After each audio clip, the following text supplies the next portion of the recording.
The reason I always wanted to pick up agriculture was that I am very close to the soil. I grew up in a family. We have a lot of farms, orchards, and all. That's what we did on the ground level. So I had a natural, inclination towards it. And then we wanted to do something modern, for example, tech in agriculture, or tractors in agriculture, and then now the vertical farming and all. So that is what picked this up.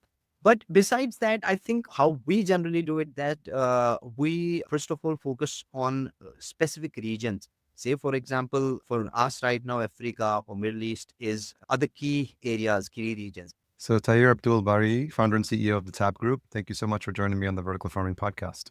Thank you so much, Harry, for having me here. It's a pleasure. So just for the people watching and listening, where are you now? Where's home? But today I'm in India, so that's Okay. one of our offices is. Yeah, Okay. so it's around midnight here now. Okay. Very happy to be with you. Yeah. Well, thank you so much for making the time. I know sometimes since we have a show that covers a global audience, you have to be pretty creative to find a schedule that matches. Absolutely. I think time really doesn't then matter. Yeah. So where is home for you? Where did you grow up? Well, I come from a very beautiful place. It's Kashmir. I'm not sure if you heard about it. It's the northernmost Yes. part of India. So Okay. it's where I initially, grew up. And Okay. I went around in Delhi, the capital of India. So that's where most of our studies went and all. And we started the business in 2010. So there was the events business. Yeah. But then since 2020, moved to UAE, Dubai. That's where I currently stay with my family. But I Okay. traveling between Delhi and Dubai. So what do you miss most about India when you go back? Friends and, the food, the amazing people had. But yeah, Yeah. I'm fortunate, to get a chance to move almost every 10 days. So yeah, so Wow. it isn't too much. But yeah, it is a lot of travel. But yeah, that's how we are trying to manage it.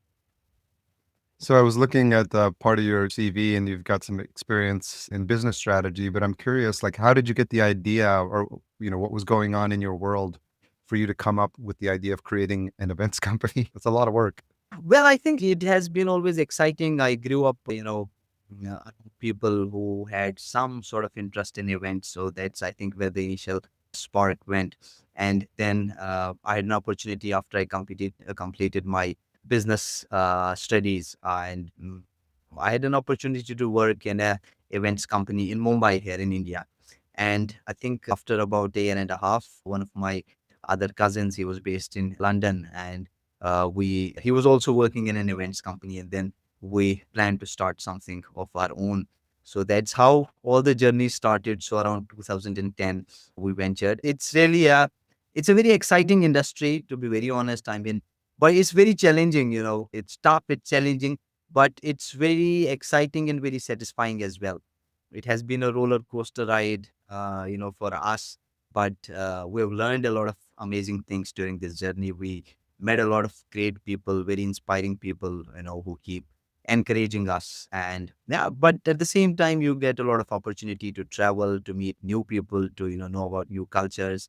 And the other thing for us, which is really good and exciting, is that we do events across different industries and sectors. So we get to know a lot about what is happening in different segments, different sectors across the world. So yeah, that keeps us going. I would have to ask, obviously, because anyone that was involved in the events space had a big shock in 2020. So I'm curious, when you think your whole business is bringing people together from different parts of the world to meet in person, and you can't do that for maybe a year or something like that, or 2 years. I don't know how much it impacted you, but I'm curious of how you handle that. It was a big impact, and in fact, big so because we rebranded our company in 2019. So it Mm, was with a very new energy, new yeah. face of the company. I think in 2019, I traveled to more than 20 countries in about 3 months, and we were Wow. signing new events with the governments that were to take effect in 2020. And we came back, with a lot of energy, motivation, and we were Of really happy course. and excited. We hired, new teams, and we're all up and we were going. And then when we got to know about the news, I think I was in Tanzania at that time, and it was my daughter's birthday. I remember it was on 15th of March. We have Mm, had been hearing a little, cases, but we're all like, okay, it's something, but it will yeah. nothing much to worry. So I flew back. The report was empty at Tanzania. And when I came back, I think I just skipped the quarantine at the airport because I remember after my flight, all the other flights that were coming, they were all being taken to the quarantine. So I came back home, and next day everything was shut. And initially we could not really gauge, what was happening. So we thought that maybe it's for a few weeks or something. But then, the weeks turned out to months, and then more months and more months. So it was very tough. I mean, because we had planned a lot of new things. But I am so grateful, especially to my team at Tab. I mean, I think it's very rare that, a lot of, I would say almost all our senior staff are the ones who joined us in 2010, and they're still with us. So, we're very close to each other, and they gave a lot of support and, encouragement during that tough time. So we obviously turned to virtual events. That was the only thing we could do because our industry involved traveling and getting people together, both of which were then, restricted and banned. But we turned on to virtual events. They did not really work, to be very honest. We tried for a few months. We did some webinars, some, online conferences, but they didn't work out. But then I think something which clicked was later in October and November, where we tried to do virtual exhibitions. So we had virtual booths for people, and where, they were there, and then people would sort of jump in virtually into the booth. They could download the product catalog, categories, they could do the meetings there, which was something new. And I believe, we were one of the very few companies who were able to deliver the virtual exhibition successfully. And the first edition of Global Vertical Farming Show was a virtual edition. And I think that is Wow. what helped us to, pick up our pace again. So we were able to settle down our bills. We were able to, give salaries on time. We were able to get back on the track. So this is why Vertical Farming Show is even more closer to my heart. We do a lot of other shows, but, I consider it as something which pulled us away, which picked us up from a storm. So it worked That's really great. well. That was the first edition virtually we did. There were a lot of very good sponsors from Signify to Farmfluence to other companies, who sponsored the event, and it went very well as a first edition. Is the Tab Group the first time you have the position of CEO? Yes, I'm the founder. So yes, I'm the Yeah. CEO. Before this, I was working at another company, and I think I was the head of business strategy for a few years. Yeah. But yeah, here in Tab Group, yeah, it's the first time I'm here as a CEO. What's that journey been like for you? Because I know, like, a lot of first-time CEOs, I'm assuming you had some pretty good mentors and people that helped you, and maybe to this day, because there's a lot of things maybe that you're learning along the way, different leadership skills when you're the person, who's in charge of everything. I think it's always a journey which has a lot of different directions. There are very tough situations we face. Then, there are some challenges that we face across the way. But as you mentioned, I think mentorship or having a good mentor and a good network of people, it's extremely critical. And for me, my grandfather was somebody who was my mentor from the very beginning when I was the child. So he sort of instilled in me the principles of honesty, the principles of hard work, the principles of dedication. And yeah, and I come from a sort of a business family. So we have agriculture related business, we have agrochemicals Okay. and all, we have farms. So that is also somewhere where I grew closely to this, and also, got to learn from my seniors at home, how do they deal with people, with the vendors, with the suppliers and everyone. So yeah, and then obviously in the events industry, there are a lot of amazing people that I have been fortunate to meet over the years, who have been, very kind in terms of, helping us drive things and acting as a mentor for us. I think that's really very important to have very good mentors who would always show you the right direction. Yeah, that is helpful, especially with everything that keeps changing in the event space. And I think when you do an event well, people keep coming back, and it's easier to build those relationships because you're building them over years. Because if they came and they were there for the first show, Absolutely. then it's easy. Like they tell you in business, it's easier to keep a client than to get a new client. So, Absolutely. but obviously, if you're doing it right, you're building these relationships that last for years, and now they become more like partners for you. So I'm sure when you think about the people that took a chance on the show Absolutely. for the first year, and that you want to make sure you continue to strengthen those relationships. Absolutely. I think this is very important. I remember a very interesting incident. So one of my team members in the business development, but it's long back, I think about 2014 or 15. We're doing an event in Nigeria, and it was not one of our best events because we couldn't see the type of, let's say, the revenue we would expect generally on an event, or the number of exhibitors we'd expect on an event.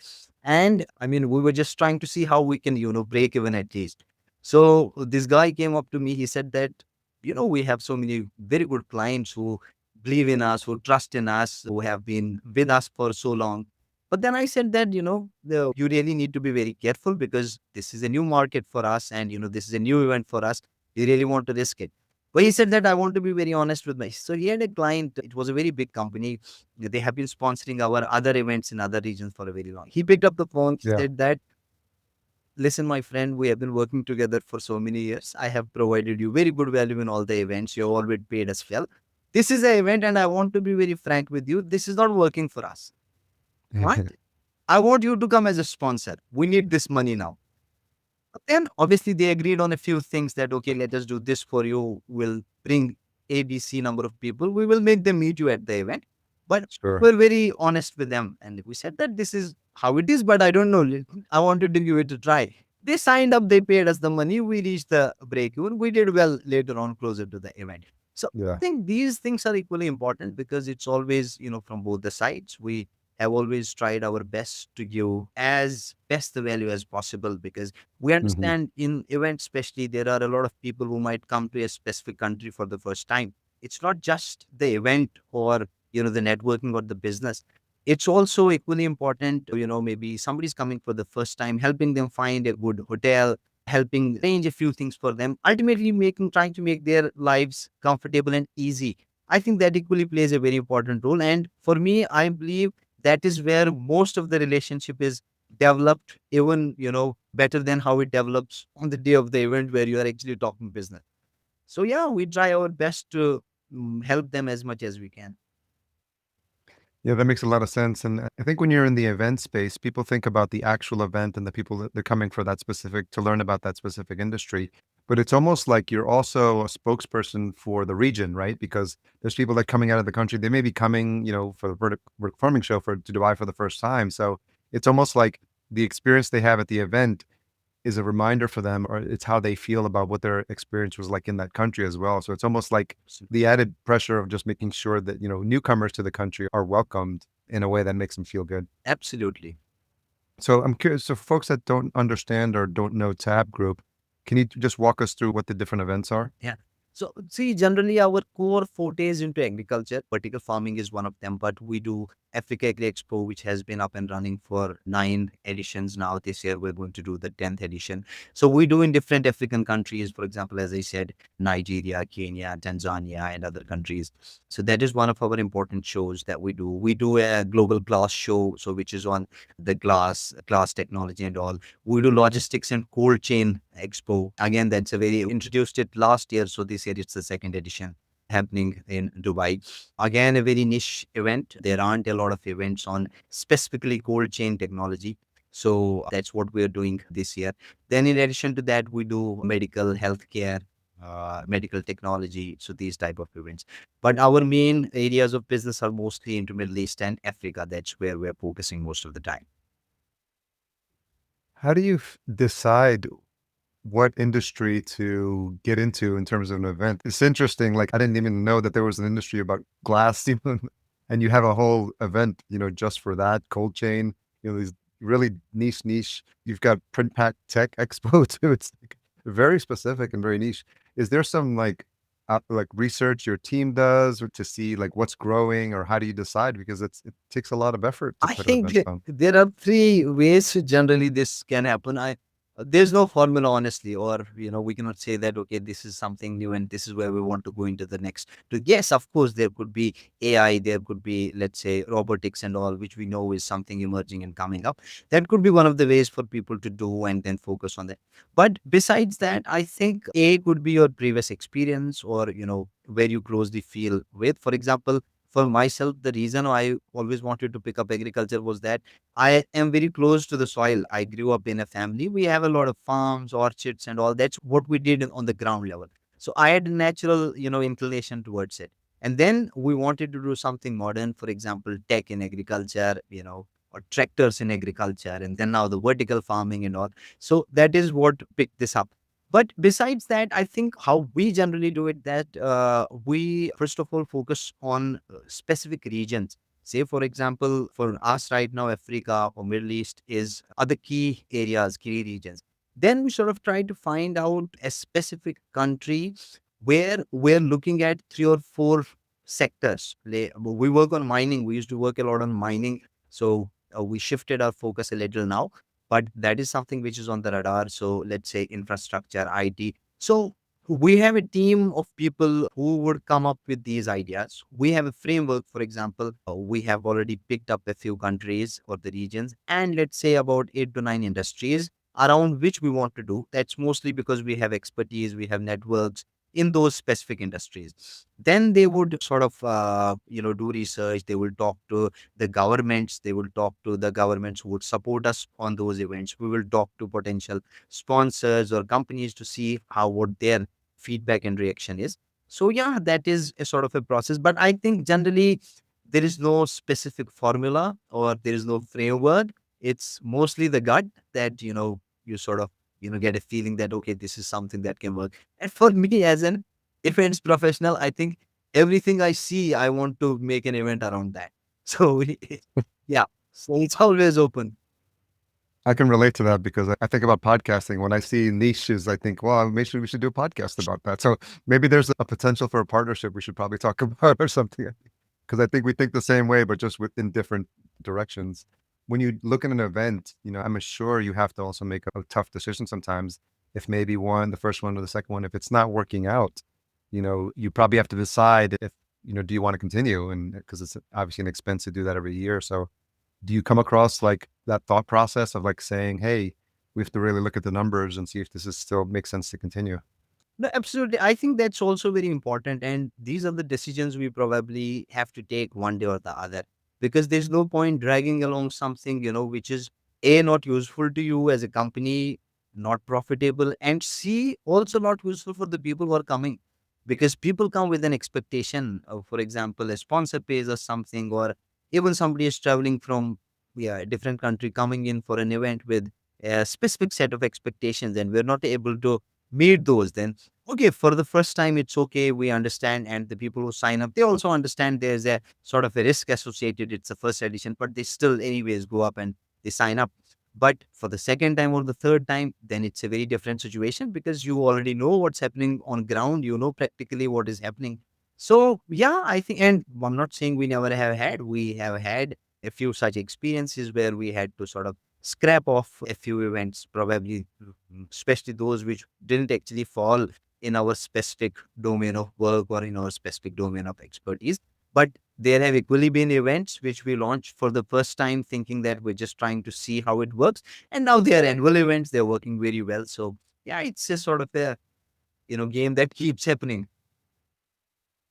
Talk to me a little bit about you mentioned growing up, you were surrounded by food and agriculture. Like, what was your earliest experience, your earliest memories of like food or growing food? I used to go with my grandfather, as I said. So he would take me to our farm. So we have apple orchard mostly in Kashmir. And then I think we have had those walnut orchards, those trees. They were very big, very huge trees. But I think apple orchards were the main crop that we grew. So he would take me with him in the morning. So we'll walk through the trees. I had a lot of questions that how do you decide what to spray, when to spray? Why do you think this is a sort of an insect that needs this, sort of pesticide or chemicals and all? So he was always very calm and patient with me. So he used to, give me examples of how trees grow. Why do they grow? Why doesn't the other one grow? So I very clearly remember, I mean, we used to play around in the orchard. We used to play hide and seek with my siblings and all. So yeah, I have very fresh memories, and we still have those orchards whenever I have the opportunity to go there. I take my kids, try to do the same thing what my grandfather used to do with me. So yeah. I might have to ask you for some advice. We just planted 5 apple trees in our yard Oh this year. wow. Well, great. Great. So how did you start learning about controlled environment agriculture and what was happening in that space? I think this was something which came to us very new because during COVID, we were trying to then figure out, what we can do, especially in agri-tech. And I think with our experience in overall agriculture industry and events related to agriculture, we met a few, because for us, it was very different. I mean, I personally didn't even knew what vertical farming was. So we came across people who told us that this is what we are doing and this is a new system of, agriculture where we can create, buildings and boxes and we do the farming there. And I think that's where the idea stuck. And then we thought that let's just do it. And we always wanted to do more events in Dubai. And I think during that time, Dubai was coming up with new projects and they were in the phase of announcing Bostanica. It was under, the construction phase and also there was something which was highlighted always. And then we tried to dig a little deeper, try to understand. We learned about it. We talked to a lot of people. And yes, and then when we, sort of really found that for Middle East and especially for UAE, vertical farming is not just an option, for people to see whether we want to do it or not. It's something which is by default, that's the best that they can do. And we saw the interest in people and yeah, that's how it started. And we started to do it. We launched the second physical edition in Dubai and that worked wonderfully very well. I mean, we had a lot of support from the government, from the Ministry of Agriculture. And still, I mean, there were not a lot. I don't remember any other event on vertical farming happening anywhere else in Middle East at that time. So I thought that was a very good opportunity for us and also a first mover advantage. And we have been able to do very well with that advantage. And yeah, we're building up the event each year. It's growing. How has the event evolved since you first started? Obviously, you started virtually, but then once you started having in-person meetings, how has it changed? Has it grown? What has been like the relationships with the vendors over the years? Drastically. See, the first one we did the virtual one. I think there were about 100, participants joining us virtually, but and also not sure if all of them were actually listening and keeping their cameras open, but they were there. So, yeah. But then when we went with the first one, I think we had about 800 people who came to the event, a lot, many of them from outside UAE. And then, interestingly, we started working very closely with ADAFSA, that's the Abu Dhabi Food Safety Authority. So they have a lot of initiatives on agri-tech and indoor agriculture technology. Along with that, the Ministry of Climate Change and Environment in UAE, which is responsible for the agriculture. So these were the type of supporting partners that, agreed to support the event that saw the potential in this event. So we did it in hotel in Dubai for the first time. So not a very big space. So there was a conference room and there was a little space for exhibition. So yeah, and there were about 800 people, but the experience was amazing. I mean, the conference was full of people every time. There were so many discussions happening. It was all over the social media and it was also on news channels because this was a very interesting topic for people. So Arabian news and all. So it was featured there. The next edition, we moved on to a bigger venue. Again, it was a hotel, but it was a bigger space, a lot bigger space. And I think the number of people doubled in the third edition.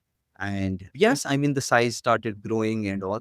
And then the last one we did was one of the biggest indoor conference centers in Dubai, which is the Lee Meridian. So it was a pretty big space. And again, a lot of people now coming in from more countries and especially from other GCC countries or Middle Eastern countries. And this year, I mean, it's going to be the biggest of all because the venue is very, very huge venue. It's the festival arena. So it's about 5,000 square meters in size, which is Wow. a pretty big venue. So yeah, it has grown, it has evolved. We made a lot of connections on the way, different type of, I think each year we sort of try to figure out something new. I think last year, so we had LED companies, we had technology companies, robotic companies. But last year we got the substrate, a lot of substrate companies, the cocoa peat. And so I'm not saying it was new for us, we knew, but then there was a different energy in that team who were focusing on those people. We had a lot of people from Sri Lanka because I think that's the area where, they grow a lot. They are able to source a lot of that stuff, cocoa peat. So a lot of people came from there as well. So yeah, and this year we are doubling in our efforts in terms of getting more regional participants. For example, Saudi we consider is a very good emerging market again for the vertical farming sector. So we are in touch with Estidema, which is the Ministry of Agriculture responsible for agri-tech and vertical farming and all. So we are getting them on board. We are getting senior companies from Qatar, Bahrain, Oman. So yeah, so we want to make it not just for UAE, but for whole of the Middle East. Does your team do a lot of like post-event analysis of where people are coming from different countries? And do you try to adjust the conference the following year to accommodate or Yes, I think we definitely have the metrics to see that we have been doing, and we also keep it open for people to, sort of give us suggestions in terms of any specific topics that we want to do our panels. Initially, we didn't have we have had panels of financing and banks and all, but I think the investors panel was missing earlier in maybe second or third edition.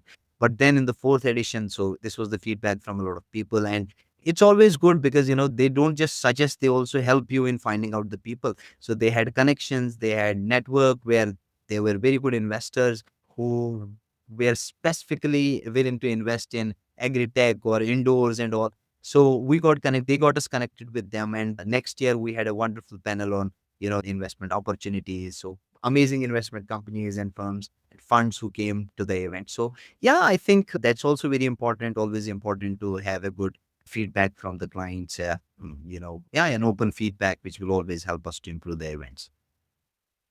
how has your knowledge of vertical farming increased since running the show? Oh, it's very interesting. And I think, see, because it keeps evolving every day. And there are many at times, some news which are not very encouraging. But then, when we see a week ahead of that, then you have something or the other thing that, pulls you up again and says that, no, it's not always dark. There's always light. And some people are doing really well.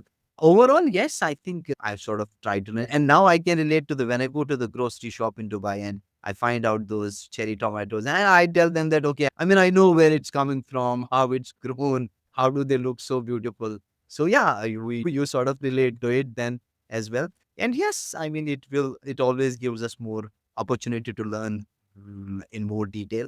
And I think what's even more important is that you get to know these people, you get to, talk to these people, Oh yeah. and you always get wonderful insights from them. So yeah, that's what helps us to evolve ourselves as well.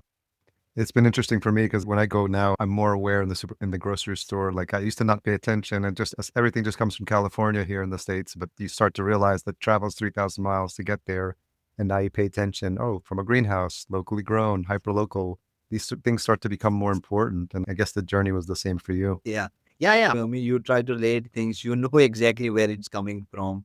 Yeah. And you also know the people who are actually growing it. So it becomes, more personalized.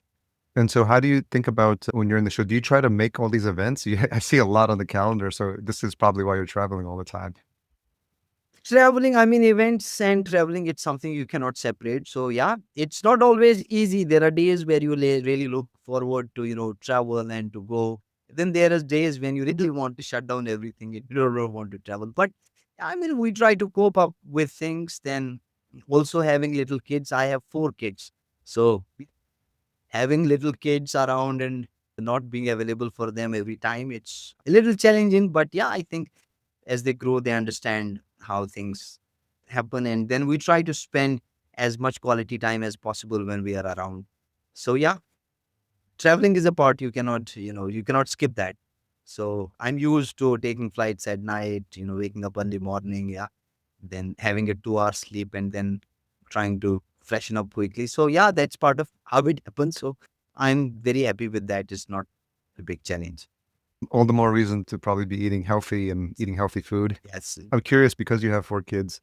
Have you been thinking about the future where you start to educate them about like learning and understanding where food comes from? Because, as a child myself of the 80s, all these commercials, this processed food, and like, of course, in America, it's everything's fast food. And, you think that everything comes from the grocery store, but you forget, this people that's not how it always used to be. And so I'm grateful now I live in Minnesota and my father-in-law is a hunter. So I learned about hunting deer and that people this is how it used to be. And so, we forget that sometimes. It's very important, because ultimately I think as we go up now, but I think I have seen a lot of changes now, especially people, they are becoming more careful about, what they're actually eating. So it's not just low sugar, no sugar, even for other food. Generally, I mean, I have practically seen a change in people.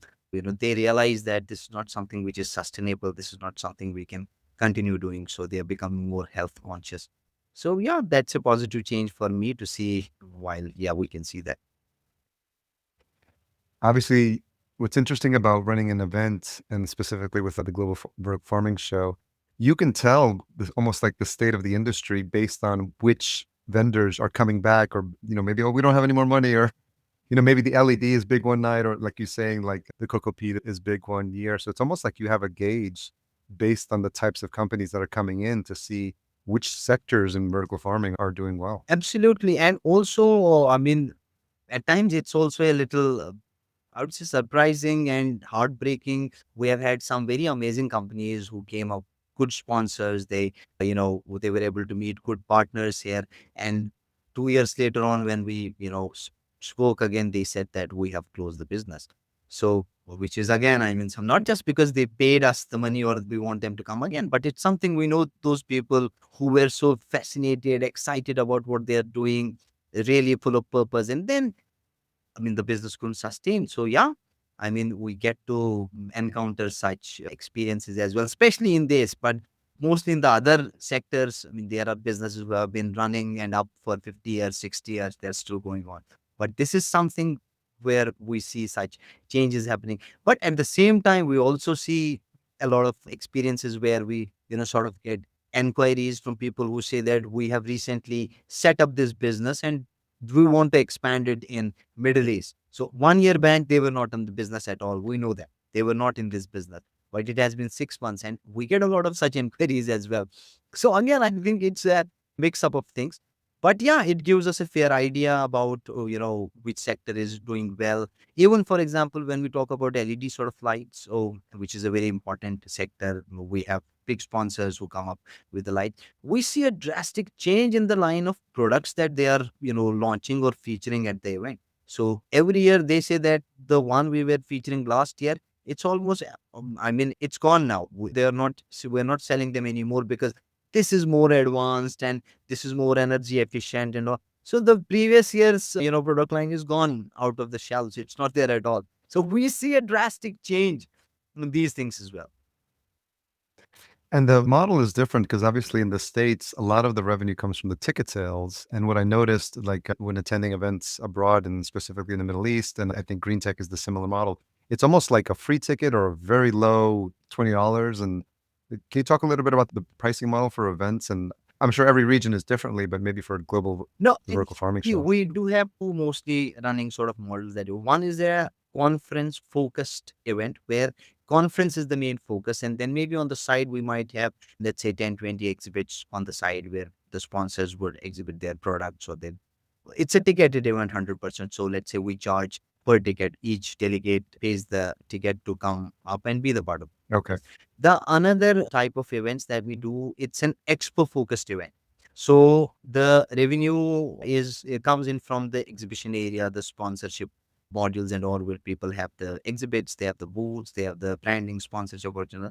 And conference again, it's equally important, but that runs parallelly. So for the conference, I mean, we don't focus really on selling the conference per se. So our focus is to generate the revenue through the exhibition area. So yeah, well, I mean, these generally are two types of, I would say, sets of events that people do. Both of them are equally fine as long as you have the right strategy in place. Yeah. As long as they end up being profitable. That's probably very important. So I'm curious, Abdul, for this event, for people who have never been to the vertical farming show, how would you describe it? And, is anything changed from last year? Or is there stuff that you're looking forward to in terms of like how you've organized it or anything about the show that you want to share? See, I think anybody who wants to know about this or who will want to tell about this, it's we I have a very brief description. Middle East, especially UAE, it has amazing opportunities in vertical farming. That is not just because I mean it's an option. This is the only best option, whether it's successful or not.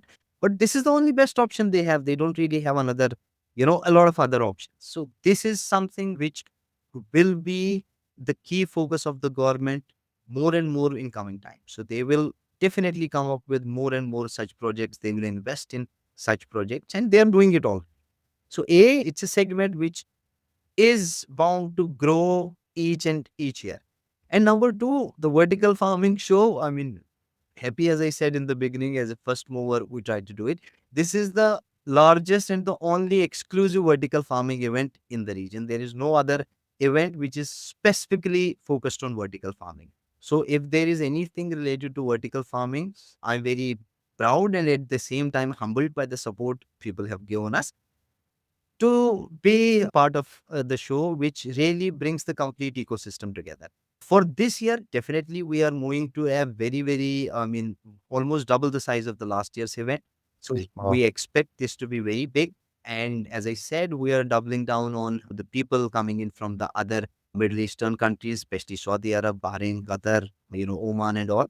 Yeah. And I think we have already signed up almost all the major vertical farm owners in UAE who will be present at the event. So they're the ones who would want to look at the new technologies, the new LEDs, the new, robotics. So they have already signed up for the event. They will be with us.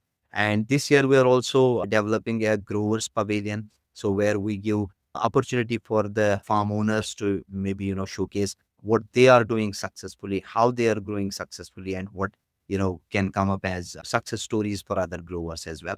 So this is a new thing we have introduced this year. Oh yeah, I hope goes well and people actually benefit from this as well. So if you were just in charge of one conference, it would probably be a lot, but you obviously have many different conferences under the Tab brand. How do you think about team building? What do you look for when because you can't be in all places, you can't be on top of everything. You have to build a team that you trust, that can think like you think. And so I'm curious, as a leader, how you think about, finding the right people. I think this is a very interesting question and something that I, would want to talk for hours and hours. I think there is absolutely no alternative to have a good team. I mean, nobody can succeed without having a good team. And I think one of my first learnings came, as I said, I was very fond of my grandfather. So it came through him. I saw him how he treated, respected, and loved people. And he showed that to us in real life examples, the principles, how do you treat people? How do you respect people? That is something I think I have tried to, learn from the very beginning. And I think there is absolutely no alternative to having a good team. There are two or three very important things that we should always consider when you are hiring people. I don't think, see, as long as you are not hiring a technical person, for example, somebody for IT or a specific software, then obviously one of the core competence should be his, expertise in that particular skill set. But besides Sure. that, if you are hiring for, let's say, public interface role or a operations role, obviously there should be some basic, skill set that you require. But there is nothing that, you cannot train them on. So I don't think that should always be the key criteria. The key criteria should generally be the attitude that, you have, the person you are trying to hire has.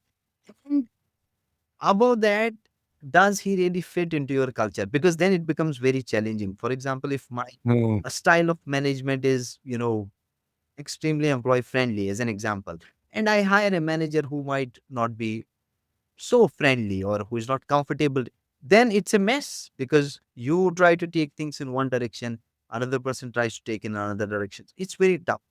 So I think gauging people on the attitude and how close they are to your culture, what you're trying to develop, it's very important. That helps people to stay in the long run.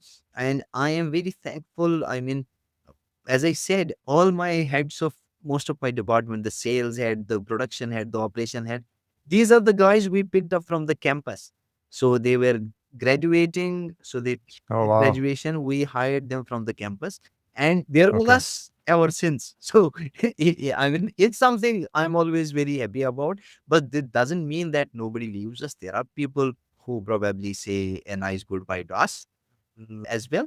But I think having a sense of purpose, being close to your team, because you spend almost 50% of your time at your Yeah. office with your colleagues. So Yeah. being good friends, being, close to them, understanding and having a sense of direction where all of us are growing together. I think that makes all the difference. And for events industry, your team is extremely critical. If your team and you're not aligned, then your event is always at risk.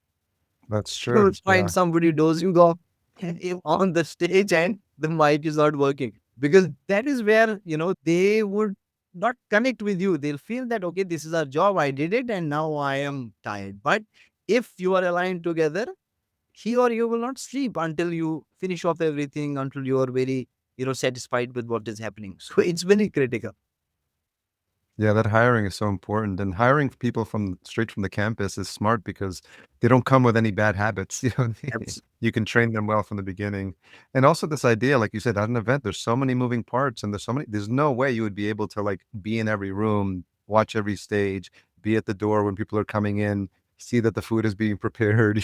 Like you have to really have people who believe in your mission and who, have the same core values as you because they have the interaction with the person. I think I heard one time the Four Seasons Hotel and is very famous hotel chain in the United States. I think someone who used to work there one time, they were trained that if someone came to you, even if it's not your department, even if it's not your problem, like if a customer came to you, you were responsible for taking care of that problem. And that always stuck to me. That's an ethic, right? That's a way of doing business in a way that shows the attendees that you value them. Absolutely. And see, for especially if we talk about the operations of the events, that is the real day when everything is happening around. Exhibitors or your sponsors, they're already stressed. They have, traveled a lot. Now they are trying to figure out things. Let's say they're trying to paste something. It's not happening. They don't find a tape or a glue to paste it. Then, I mean, it doesn't, for me as an event organizer, I should be ready and prepared to, provide everything that I can do, even if it means that I have to pull up a chair myself, help him, take it from him, hang it for him, because for him, it will ease up his life. And that is the type Yes. of the experience he will always remember. So, yeah, that is what we try to do. I mean, that's what the direction we have for our team. That I always tell them a client is a client until we are closing a deal. Once the deal is Yeah. closed and you come at the event, treat them as your guests. It doesn't matter whether they are your sponsors or exhibitors or they just came for the event, then they are your guest. It's our responsibility to make their life comfortable. Yeah, it's almost like the experience. I just recently came across somebody recommended to read Walt Disney's biography. I've heard good things about it, but I think obviously he created something magical experience for people and children. So Absolutely. it's on my list, and I think it's related to something you said about like, you want them to feel like they have an experience when they're coming, that they're being taken care of. Absolutely. So we're getting close to the end of this conversation. Thank you so much for making the time. I really appreciate it. But, I always ask this question because it feels like I get a different answer every time as the leader of the company. But what is a tough question you've had to ask yourself recently? Well, I think I've been asking that, when do you plan to step down as a CEO? So that is what I have been asking myself. Honestly, I have no answer at the moment. I feel there are a lot of things we still need to work on. There are a lot of things we need to strategize and, create more systems. But yes, that's something what I have been asking myself, that when do you, step down and, leave it in better hands for to Yeah. take it up from here. But yeah, I think it will still take some time. In fact, a lot of time. But yeah, Yeah. and preparing myself and the team for that. It sounds like you're still enjoying what you do. So Yeah. you still be doing. I enjoy it. I enjoy being in the office with my colleagues. So most of us are very good friends now. We know what we like. We know what, you know people enjoy. So as I said, I mean, it has been almost about 15 years. People, so a lot of them have been there ever since. So they're very good friends. So and we have a lot of fun. We go to trips. We go to. So Mm, yeah, that keeps happening. yeah, it's like your second family Yes. for sure. Absolutely. So I like to close these conversations with the spirit of collaboration within the indoor farming industry. So do you have any thoughts for, there's a lot of your colleagues, other CEOs, if you've listened to some of the episodes, that, we're trying to establish more communication for the industry. People work together, not keep everything so close to the vest, like my own secrets, in indoor farming. So any thoughts since you've worked with so many companies in the space, it's, coming in on so many years of the conference. Any thoughts for the indoor farming industry, about in the spirit of collaboration that come to mind for you? See, I think it's absolutely critical, especially given at this stage. A is the confidence building major because I have had opportunity to talk to a lot of people, some of them who are investing in this sector, some of them who are already providing technologies, a lot many of them who are developing something new. But I think at this point in time, we have to be very practical and we have to, understand the fact that this is still evolving sector. This is still, I would say one of the first phases. So it's not fully developed. It's not even, close to being somewhere where we can call that, okay, this is now a very proven technology. Now it's getting better and better every day. But I think it's something which is still evolving. This is the time when collaboration should be at its highest point because we need support from each other. We need technology transfers. We need even what people are doing in academics and universities, what sort of research they are doing. It's very important that, we get connected. And then I think there would be setbacks as we have seen in the recent past. We heard maybe some news which was not very positive, but that is the time where people should come up together, you know, and also talk about the positive things that is happening in the industry because yeah, of course there are very good things that are happening. There are new projects that are being launched, there are new investments people are getting, and then there are cases where people just burn the money. But it's equally important because we have to give confidence to all the stakeholders, to the investors, Mm, fund managers, to the banks, to the governments who would approve the projects, who would give opportunity for people to launch their project. Yeah. So I think it's important that communication in support of the industry, collaboration, especially at this point of time, and coming together, seeing this as a single, seeing this as a industry that has challenges, it will face challenges, but it will definitely grow. Maybe not with what we have today, maybe what we're developing now, and it will have, its effects tomorrow. But it's different. And then again, as I said in the beginning, there are places where vertical farming is an option for people. They try to do it. But then, seriously, there are places where this is not an option. This is the only thing that they have got. Now they need to yeah, improve how it happens more efficiently. But this is something that can have a real impact on what, maybe the weather or the water scarcity, the temperature. How will we grow in regions like UAE? So, this is what we have. Oh, we have to improve this. that's a great parting words, and I think it's a great way to wrap up this conversation. I think this spirit of collaboration is important. So I want to thank you again for taking the time. I'm really glad your team reached out and we had this conversation.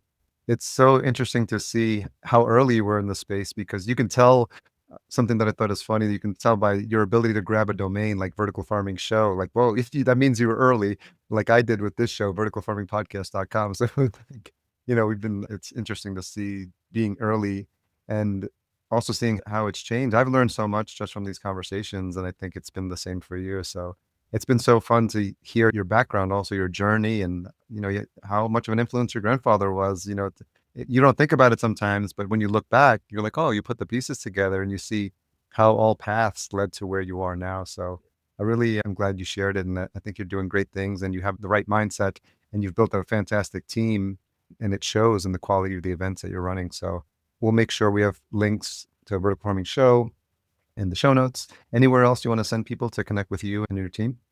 It's on the website or on the LinkedIn, Yeah. especially. Yeah. Uh, Okay. So we'll make sure we'll have all those links in the show notes. Thanks again for your time to hear. I really appreciate it and really enjoyed this conversation. Harry, thank you so much for having me on your show. It was really an amazing experience, and and in fact, I've been following the Vertical Farming podcast for a long time, and I really saw, you are putting in a lot of efforts, and you're playing a great role for people, to get to know more about what is happening in the industry, who are the ones who are, taking it forward. So that's an amazing work and amazing spirit. I really appreciate it, and it's an honor for me to be here with you and to be included with such people.